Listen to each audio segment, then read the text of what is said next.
Mesdames, Messieurs, bonsoir et merci d'être au cœur du mystère. Ce soir, nous parlerons du culte des ancêtres. Dans les sociétés africaines et béninoises en particulier, le culte des ancêtres, les ancêtres, j'allais dire, occupent une place de choix. Au point où on est porté à leur vouer un culte spécifique et spécial. Dans un instant, nous verrons avec notre invité la portée de ce rite.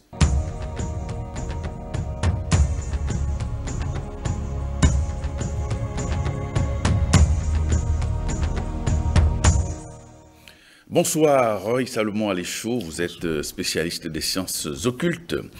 Alors, pourquoi parle-t-on du culte des ancêtres? Le culte des ancêtres, c'est un ensemble de rituels, justement, qui a pour but de faire un lien avec notre passé.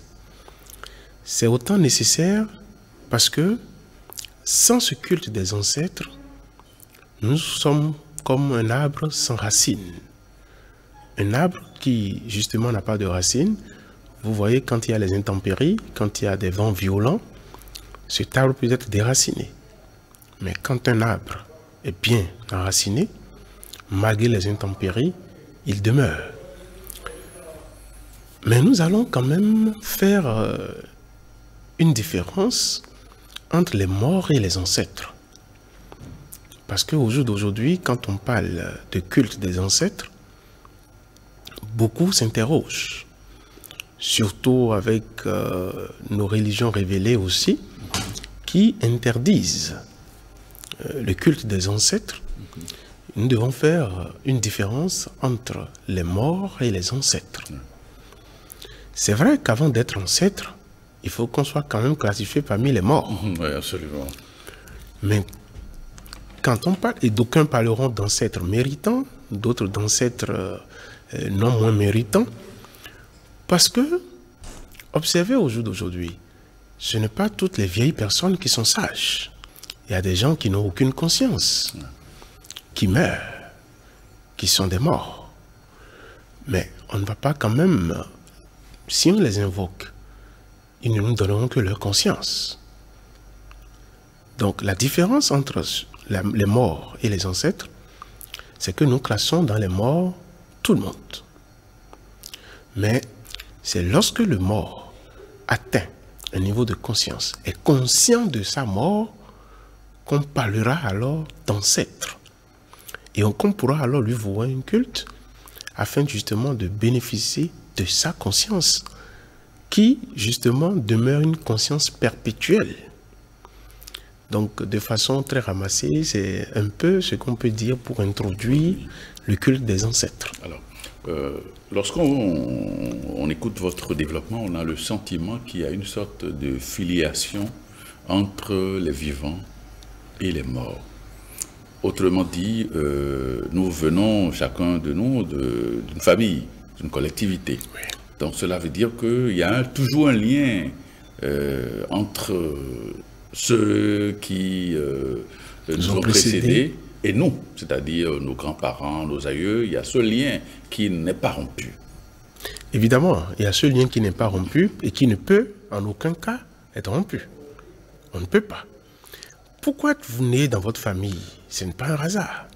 Au jour d'aujourd'hui, pour vous reconnaître biologiquement avec l'ADN, on sait que vous êtes de telle famille. Ça veut dire que le lien existe. Mais de façon globale, il faut remarquer que nous sommes non seulement héritiers, mais aussi héritage. Ça veut dire quoi?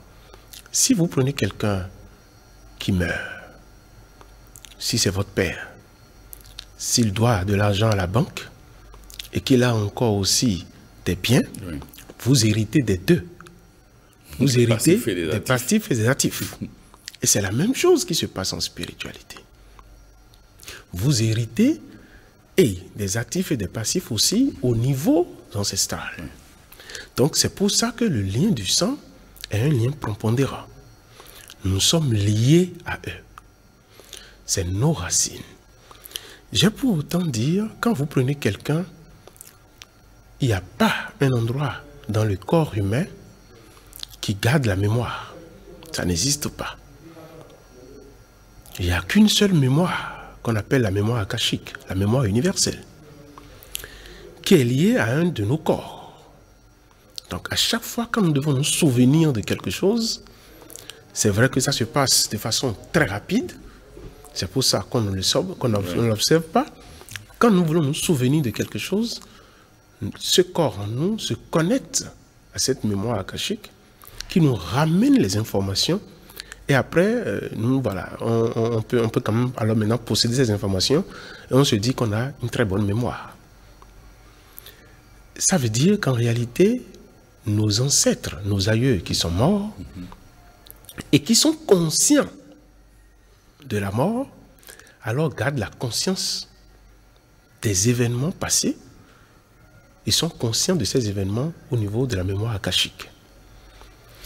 Ce qui fait que nous, vivants au jour d'aujourd'hui, nous pouvons alors aller consulter ces annales akashiques pour justement avoir des informations sur la vie passée, parce que celui qui meurt, on a déjà enterré le corps. Oui, bien, je ne voudrais pas vous couper, mais je voudrais quand même que les téléspectateurs comprennent le concept d'Akash, c'est-à-dire les mémoires akashiques.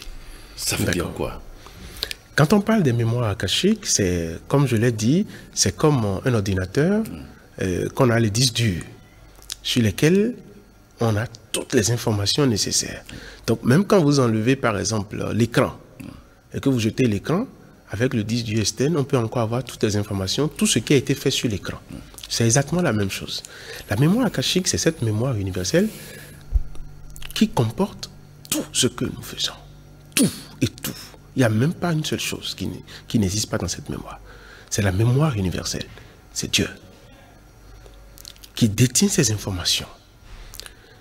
Dans cette région existe, je parlerai de bibliothèques, de grandes bibliothèques où tout est rangé avec toutes ces informations. Et en nous, nous pouvons nous connecter justement à ce sphère pour avoir les informations dont nous avons besoin.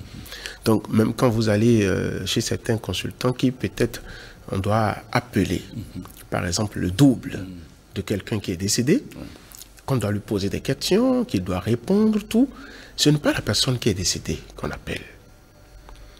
On appelle qu'un double qui se lie maintenant à cette mémoire pour nous rappeler les informations.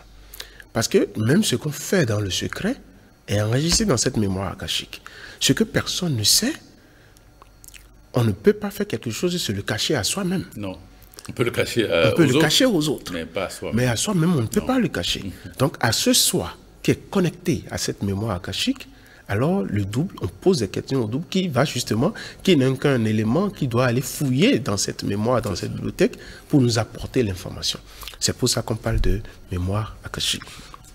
Donc, pour revenir à ce que je disais, alors, dans les familles, on est obligé de vouer un culte à ses ancêtres. Non seulement pour le premier but, c'est de prendre conscience de qui sommes-nous. Les actifs, nous ne les savons pas. Les passifs, nous ne les avons pas. Vous allez voir dans certaines familles, il y a des événements qui arrivent de façon périodique. Il y a par exemple les premiers nés de la famille qui souvent décèdent. Il y a parfois les filles de la famille qui n'arrivent pas à se marier. Tout ça, tout ce que nous faisons, tout ce que nous vivons est lié à notre sang, de façon occulte bien sûr, qui est aussi lié à notre lignée et pas ricochet à nos ancêtres. Tout à l'heure, je faisais une départition entre les morts et les ancêtres en disant, si nous prenons un peu la tradition chrétienne, observez que le 1er novembre est souvent qualifié de fête de Toussaint dans la religion chrétienne catholique, et le 2 est qualifié comme la fête des défunts. Ils ont compris, même s'ils ne veulent pas accepter qu'ils sont dans un culte des morts, des ancêtres, alors ils ont fait le jeu de mots de tous les saints et des défunts. Parce qu'ils ont compris qu'en réalité, parmi tous ceux qui sont morts, tous ne sont pas dans les vertus. N'oublions pas que nous avons 3 systèmes qui nous gouvernent. Nous avons l'ignorance, nous avons les passions et nous avons les vertus. Ceux qui sont dans l'ignorance et qui meurent, on n'a aucun intérêt à les appeler. Parce qu'en réalité, ils ne viendront que nous donner des informations d'ignorance. Ceux qui sont dans les passions et qui sont morts, on n'a pas un intérêt à les appeler. Non plus. Non plus. Parce qu'ils viendront aussi nous donner des informations de leur passion. Erroné. Erronées. Mais ceux qui ont une vie de vertu, alors on a tout intérêt à les appeler parce qu'ils ont travaillé sur ce chemin de vertu. Ils ont fait des expériences avant nous. Ils disposent des informations dont nous n'avons pas. Alors nous avons tout intérêt à les appeler.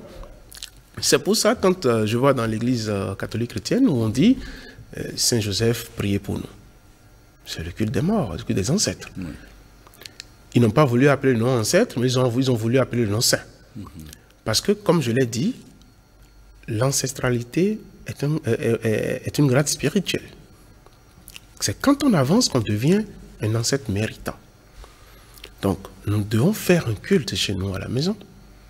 Nous devons faire appel à nos ancêtres méritants, comme je le dis bien, à nos ancêtres méritants, afin de nous enraciner, afin que l'arbre que nous sommes puisse quand même laisser ses racines au tréfonds de la terre, qu'on puisse vraiment puiser. Observez bien les grands arbres. Vous allez voir au niveau des racines, il y a toujours une racine qui est bien droite, qui s'enfuit dans la terre, avant de laisser maintenant les autres racines s'ébranler. Mais quand on n'est pas enraciné, quand on n'est pas lié à quelque chose, les tempêtes vont venir et on va s'effondrer. Le culte des ancêtres est, pour dire vrai, qui peut s'approcher de Dieu sans les ancêtres? Observez ce qui se passe au jour d'aujourd'hui. Quand les gens veulent prier, on dit Dieu de nos ancêtres. On dit Dieu d'Abraham. Dieu d'Isaac. Dieu d'Isaac. Dieu de Moïse. Dieu de Moïse. Ceux qui évoquent ces dieux aujourd'hui en disant Dieu d'Abraham, c'est parce qu'ils ont eu confiance en Abraham. Ils ont dit que Moïse a vu Dieu. Qui leur assure qu'il a vu Dieu? Et qui leur assure que ce qu'il a vu est Dieu?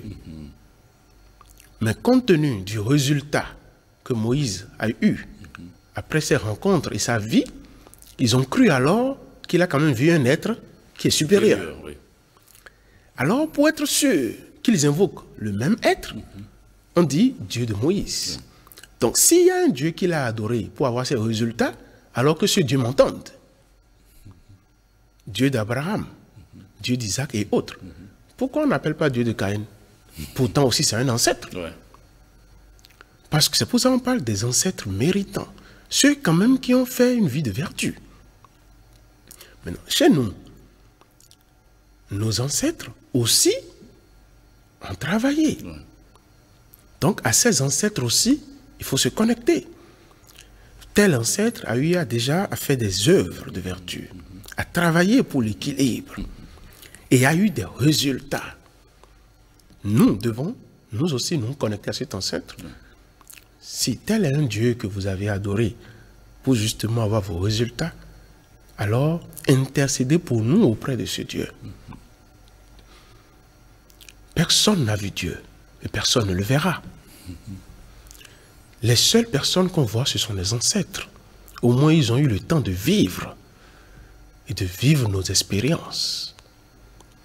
Donc, plus nous nous connectons à nos ancêtres, plus nous nous rapprochons d'une part, c'est-à-dire d'une part de la divinité. C'est vrai que maintenant, les méthodes pour se rapprocher des divinités, parfois il y a des méthodes qui sont non moins illuminées, j'avoue, mais dire que le culte des ancêtres est un culte qu'on ne va pas le faire, il faut que les gens se consacrent à qui ils sont réellement. Aujourd'hui, il n'est plus un secret pour personne que les églises portent un nom de saint. Et quand ces églises, il y a les reliques des saints. Pourquoi ces reliques, ils pensent? S'il y avait un Dieu qu'on pouvait rapidement atteindre, pas besoin de ces reliques. Mais ces saints ont fait une vie de vertu, selon eux, bien sûr. Parce qu'ils n'ont pas déclaré nos ancêtres saints. Mais pourtant, il y a nos ancêtres qui sont des saints, qui ont aussi fait des vies de vertu. Donc, selon eux et suivant leur tradition, ils ont vu que tel ou tel ancêtre a vécu une vie de vertu et ils l'ont alors déclaré, canonisé saint.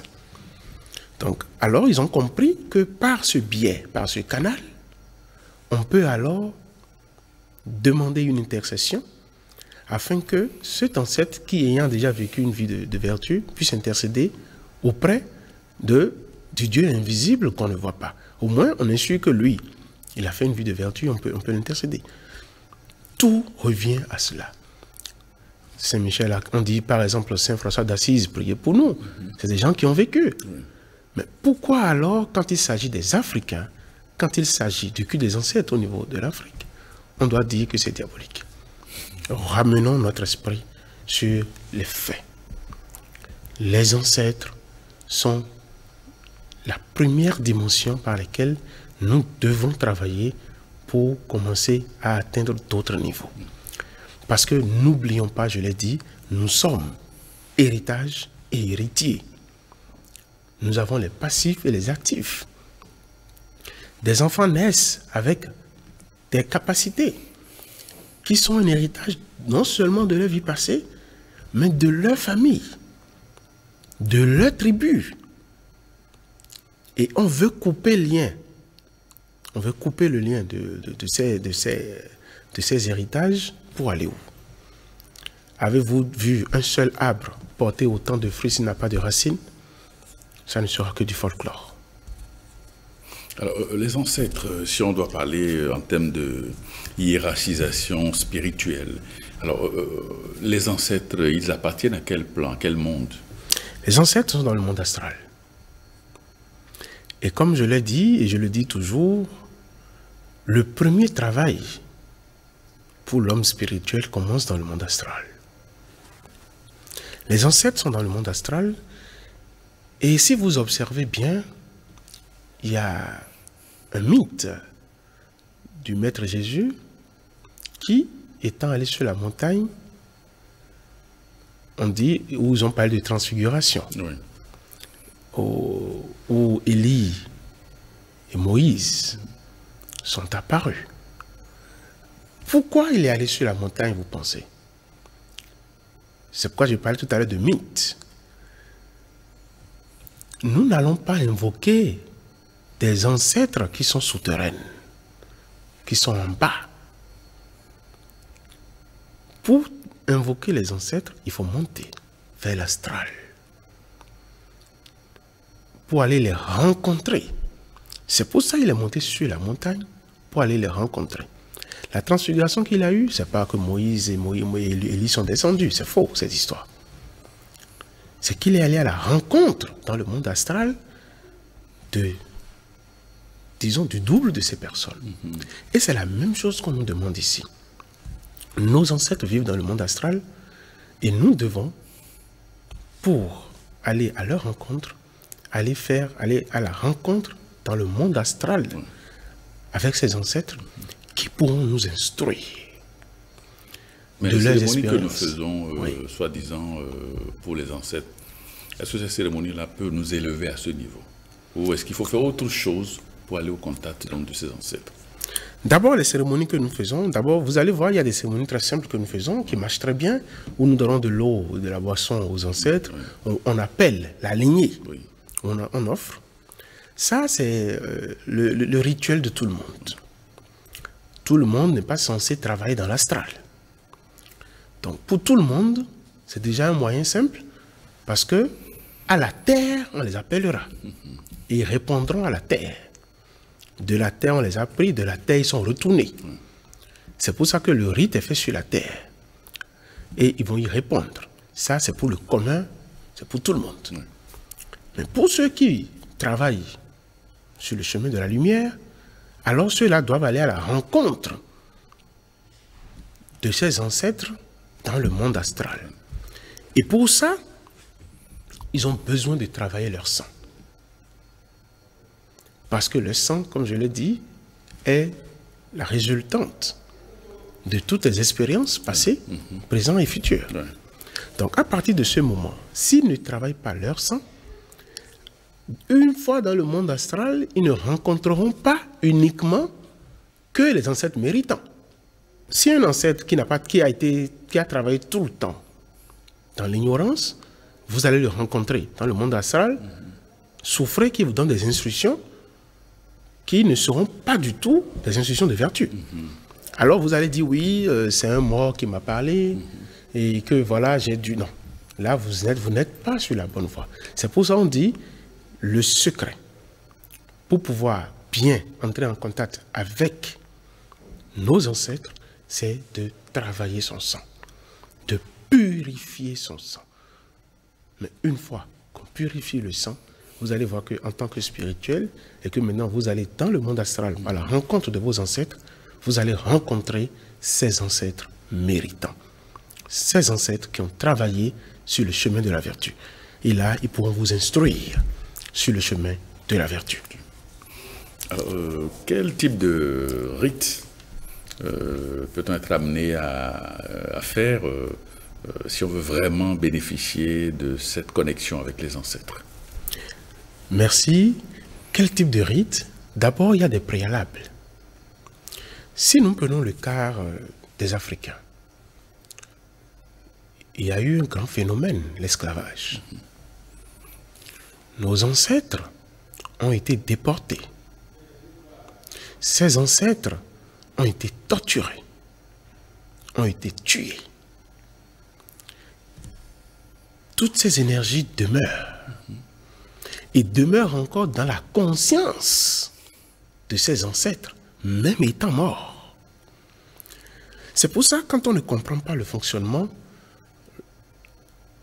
on ne peut pas alors, pour bien bénéficier, il faut d'abord se libérer. Il faut d'abord libérer les ancêtres de cette conscience. Et comment y parvenir? Comment est-ce qu'on peut libérer véritablement ces âmes-là qui ont quitté ce monde depuis plusieurs millénaires? D'abord, commençons par prendre conscience réellement de nous. À chaque fois que nous allons encore nourrir l'égrégore des prédateurs, nous allons toujours, nous remettons encore sous chaîne. Nous remettons encore sous chaîne nos ancêtres. Nous devons retourner en nous-mêmes, se connecter à nous-mêmes, aller au tréfonds de nous-mêmes. Sans cela, nous allons toujours servir, nous allons toujours maintenir nos ancêtres dans l'esclavage. Parce que c'est une affaire de conscience. D'aucuns diront, ils sont morts. Oui, ils sont morts. Mais la conscience persiste. Dans la conscience, voyez-vous, il y a des gens qui parfois décèdent par suicide. Mais la conscience des suicides demeure encore. Donc la conscience même que ces ancêtres ont de l'esclavage, la conscience qu'ils ont du fait qu'ils ont été torturés, et tout ceci, cette conscience demeure. Mais tant que nous n'allons pas nous-mêmes faire la paix en nous-mêmes, nous n'allons pas libérer. Donc il faut faire à travers ces méditations, se mettre en harmonie avec nos ancêtres. Et là, nous allons les libérer de la chaîne afin maintenant de bien les invoquer. Parce que vous invoquez aujourd'hui des ancêtres qui sont encore enchaînés dans la conscience. La preuve, observez tout ce qui se passe dans notre pays ou même dans l'Afrique. Nous n'avançons pas. Nous pensons toujours que c'est ce que l'autre fait qui est bien. Que ce que le prédateur fait qui est bien. Parce que nous sommes toujours enchaînés. Nous avions toujours la conscience enchaînée. Nous n'avions pas encore la conscience développée. Nous devons d'abord entrer en nous-mêmes. Commencer par faire la paix en nous-mêmes.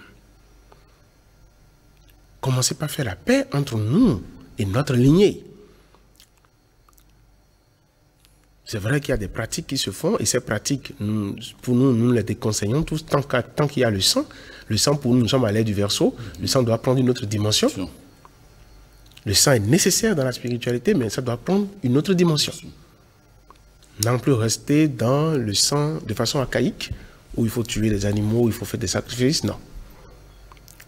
Cette étape est dépassée. Si entre-temps, imaginez que vous n'êtes jamais allé dans une église, vous ne connaissez même pas les chrétiens, et qu'un jour vous passez à côté d'une église pour votre première fois dans votre vie, et vous entendez le prêtre qui dit « Ceci est mon corps, prenez et mangez, ceci est mon sang, prenez et buvez ». Les gens n'ont rien compris de la tradition au départ, et ils l'ont diabolisé. En disant que tout ce qui se fait est diabolique. Non. Tout ce qui se faisait dans ce moment était bien. Aujourd'hui, il faut juste améliorer certaines choses et avancer. Nous devons faire la paix avec nos ancêtres à l'intérieur de nous. Parce qu'à l'intérieur de nous circule le sang. Et notre sang est relié forcément à nos ancêtres. Donc si nous ne faisons pas la paix avec nous-mêmes, avec notre sang, nous n'allons pas purger les dettes et de prendre une autre dimension dans l'évolution. Et à partir de ce moment, ce n'est qu'en faisant la paix que nous allons maintenant faire vraiment la paix avec nos ancêtres qui pourront maintenant nous liguer toutes les bonnes connaissances, toutes les vertus, afin que justement l'Afrique et le Bénin prennent encore un nouveau départ. Quel est le type de rituel qu'on ne doit pas faire à l'endroit des ancêtres? Le type de rituel qu'on ne doit pas faire, j'ai pour autant dire que nous n'interdisons jamais, mais nous conseillons. Donc la question ne sera plus qu'est-ce qu'on ne doit pas faire, mais qu'est-ce que nous conseillons. Comme j'ai dit, observez au jour d'aujourd'hui, le culte des ancêtres se fait un peu partout. Ouais. Il y en a d'autres qui se limitent uniquement aux boissons. Ouais. De l'eau, de la boisson forte et une bougie pour allumer et mettre de la lumière. Ouais. D'autres vont loin dans certains rites en y versant le sang d'un animal qui est sacrifié, qui est offert pour les ancêtres, avec certaines nourritures que ces ancêtres aimaient bien quand ils étaient encore parmi nous. Mais nous ne facilitons pas la tâche à ces ancêtres en opérant ainsi. Quand nous offrons du sang de l'animal, ou même tout autre sang, à nos ancêtres, nous ne facilitons pas leur transcendance, leur élévation. Parce qu'à chaque fois, nous les tirons encore vers le bas. Parce que, je ne vais jamais cesser de le dire, le sang représente l'âme inférieure. Et n'alimente que le monde physique, éthérique et astral au plus. Donc, à chaque fois que nous leur ferons cela, nous tirons vers le bas. La meilleure façon de vouer un culte à nos ancêtres, c'est de leur offrir de la lumière à travers des méditations. De leur offrir de la lumière pour que cette lumière les accompagne à être beaucoup plus conscients de leur conscience, afin qu'ils puissent maintenant justement libérer autant d'énergie vers nous, parce qu'il y a le sang qui nous relie. Donc nous conseillons de ne pas utiliser du sang pour nourrir les ancêtres, parce que ce faisant, nous les tirons vers le bas, mais ces effets n'iront jamais sur les plans supérieurs. Mais si notre objectif n'est que d'errer dans les plans inférieurs, c'est une bonne pratique.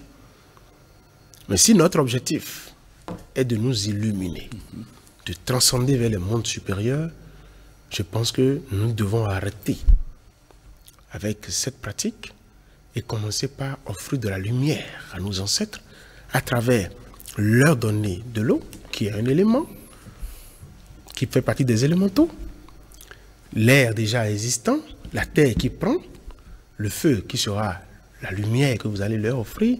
Vous venez de réunir les éléments, les 4 éléments, avec le 5e qui est l'éther, qui serait la parole, c'est fait cher, avec les incantations que vous allez le faire, réunir ces 5 éléments afin de rentrer dans l'unité de l'amour, qui est le 6e centre énergétique, par l'amour, pour accéder au 7e centre, qui est le monde des hiérarchies célestes.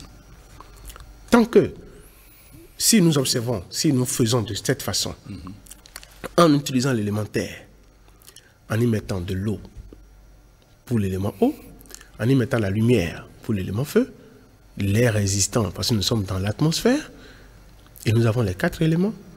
Nous prenons notre Bessa, le verbe se fait chair, à travers le 5e élément, qui est l'éther, pour actionner, pour unifier les différents mondes, et l'amour en nous.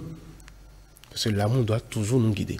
Si nous le faisons, et ce que nous faisons, nous ne le faisons pas pour l'amour, le 6e sens ne sera pas associé. Et c'est la porte d'ouverture pour accéder au 7e centre. Donc si nous invoquons nos ancêtres pour aller faire du mal, pour nous connectons à nos ancêtres pour aller faire quelque chose d'inapproprié, quelque chose d'ignorant, le 6e centre ne sera pas ouvert. C'est ça. Alors quel genre de demande, de requête l'on peut adresser, de requêtes que l'on peut adresser aux ancêtres? D'abord, il faut demander aux ancêtres de se connecter à nous. Qu'on soit plus ancré, qu'on soit plus solidifié avec les ancêtres. Parce qu'une fois qu'on est plus solidifié avec les ancêtres, vous allez voir que vous aurez moins de problèmes dans votre vie. Parce que qui veut vous attaquer ne s'attaquera pas uniquement qu'à vous seul. Puisque, au jour d'aujourd'hui, si quelqu'un attaque votre enfant, vous allez rester les bras croisés? Non. Jamais. Mais un enfant qui vous renie, par exemple, vous ne savez même pas où il vit, comment ça se passe, vous allez le laisser faire. Vous allez le laisser faire son expérience. La première des choses, c'est d'abord demander à être ancré, à être très unis, solidifiés avec eux, afin maintenant qu'ils puissent nous aider à travers leurs expériences, qu'on puisse aller vers les vertus, et une fois qu'on est solidifié, et que vous voulez faire quelque chose, et que vous appelez votre lignée, à commencer par la lignée que vous connaissez, et même ceux que vous ne connaissez pas, parce qu'il faut le préciser, et vous leur offrez, vous unifiez vos éléments en vous. Tout à l'heure, j'ai dit, le rite, le meilleur rite à faire, c'est de mettre les éléments en jeu. Associé au 5e élément, qui est le verbe, et le 6e par l'amour, pour accéder au 7e. Si vous voulez le faire, n'oubliez pas qu'à l'intérieur de vous, vous avez déjà tous ces centres énergétiques. Voilà qu'on a dit, il faut vous unifier vous-même à vos ancêtres. Donc, une fois que vous êtes unifiés, rassurez-vous que l'énergie à l'intérieur de vous est beaucoup plus forte.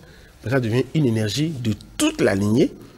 Et une telle énergie maintenant, et que vous utilisez les élémentaux pour faire votre rite, vous allez voir que les ancêtres n'auront pas le choix que de répondre. C'est pour ça que dans les prières, on parle du Dieu d'Abraham. On le met en défi. On met Abraham en défi pour dire, ben attends, si c'est ton Dieu qu'on invoque, mais s'il n'agit pas, c'est que tu n'as pas eu un bon Dieu alors.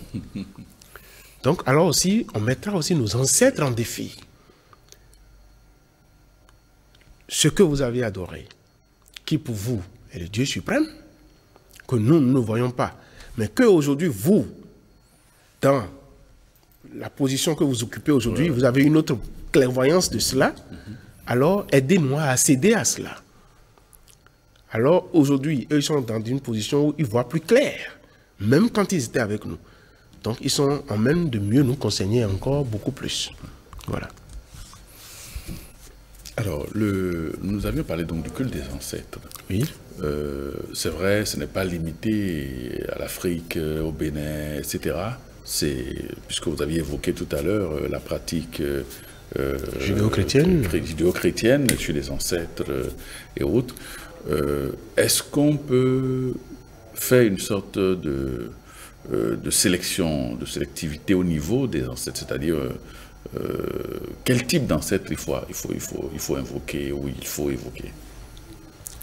Vous voyez, dans la sélection des ancêtres, il faut d'abord observer ces ancêtres de leur vivant.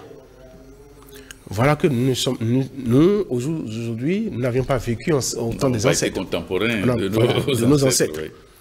On s'en remet à l'histoire. C'est la même chose au niveau de la tradition judéo-chrétienne aussi. Aujourd'hui, on a des écrits qu'on dit qu'ils sont des écrits saints. Ouais. On s'en contente à ce qui est écrit. Ouais. On dit qu'une histoire est le récit des événements passés. Donc c'est un récit qui a été fait et on s'en remet à cela. Si les ancêtres qui ont vécu chez nous en Afrique, il y en a qui ont fait beaucoup d'œuvres, qui ont travaillé à l'illumination. Ces ancêtres sont des ancêtres déjà qu'il faut commencer par invoquer. Ouais. Nous venons d'une lignée. Vous commencez à partir du haut de la lignée, à invoquer ces ancêtres méritants qui, tout le monde a vu que durant leur séjour terrestre, ils sont restés dans la quête de la vérité. Ils sont restés dans la quête de la justice. Ils sont restés dans la quête de l'amour. Si vous invoquez ces types d'ancêtres, vous aurez gain de cause. Mais un ancêtre qui a passé toute sa vie à travailler pour l'ego, à faire des actions malsaines tout le temps, je pense que ceux qui évoqueront un tel ancêtre, ils auront des objectifs inavoués. Parce que cet ancêtre a de l'expérience dans le fait de faire du mal. Ouais. Donc, si vous l'invoquez, c'est bien qu'il vous donne des expériences alors de ce genre.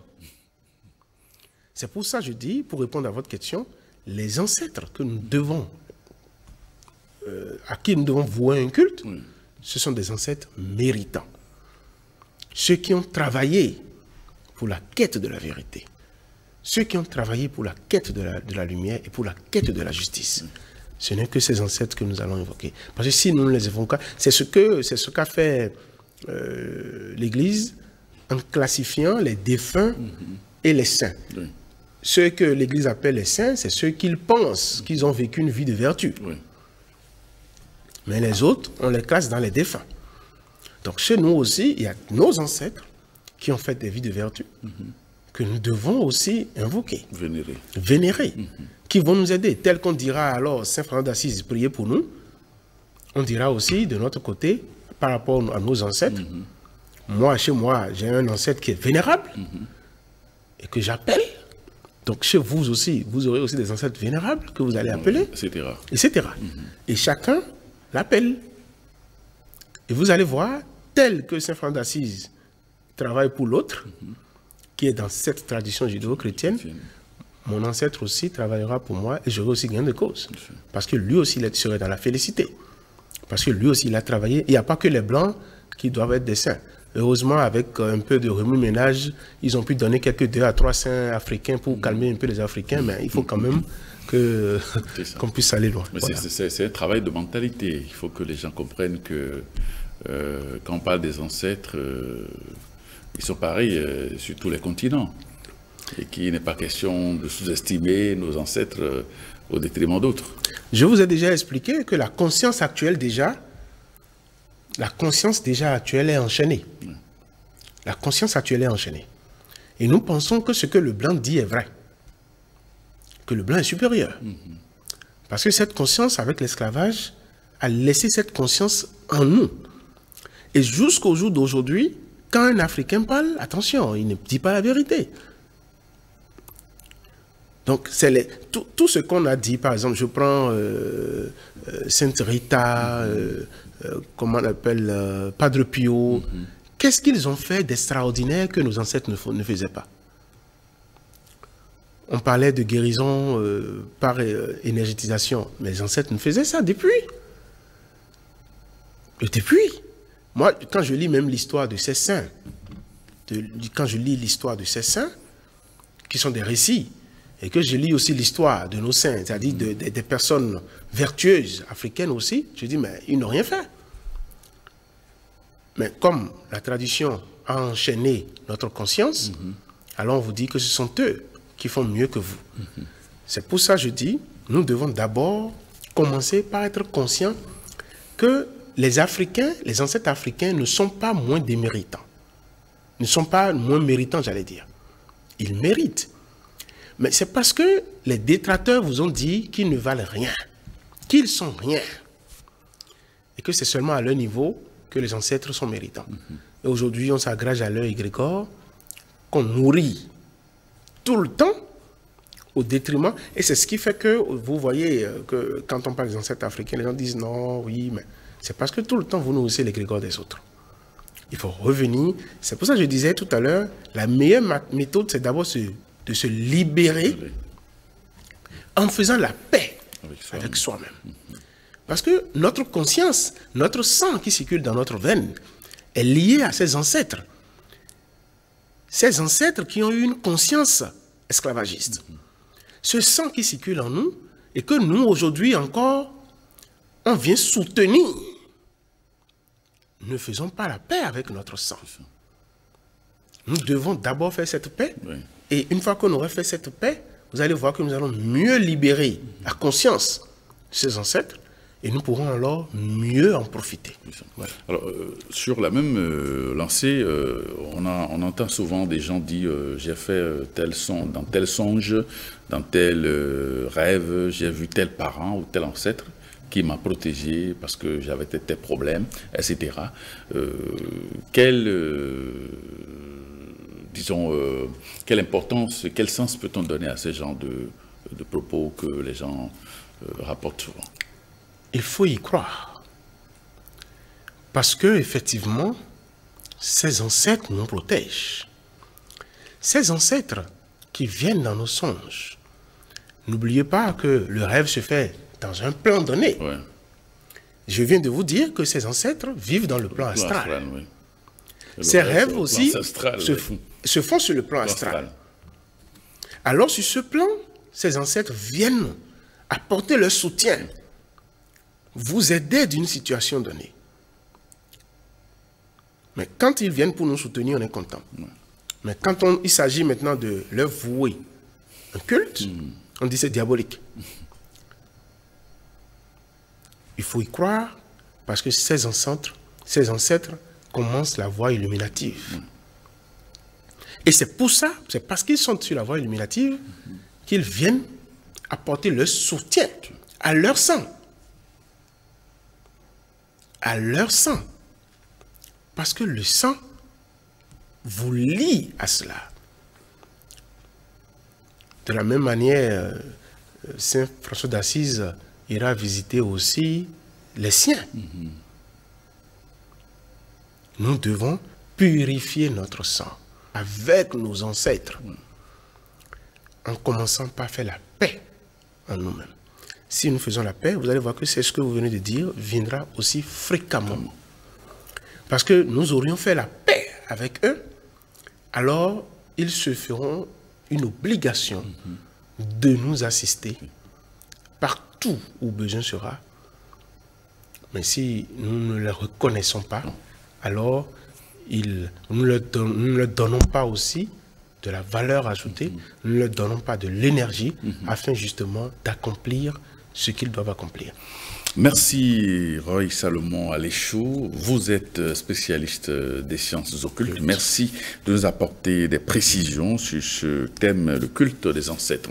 Amis téléspectateurs, merci de nous avoir suivis et à très bientôt.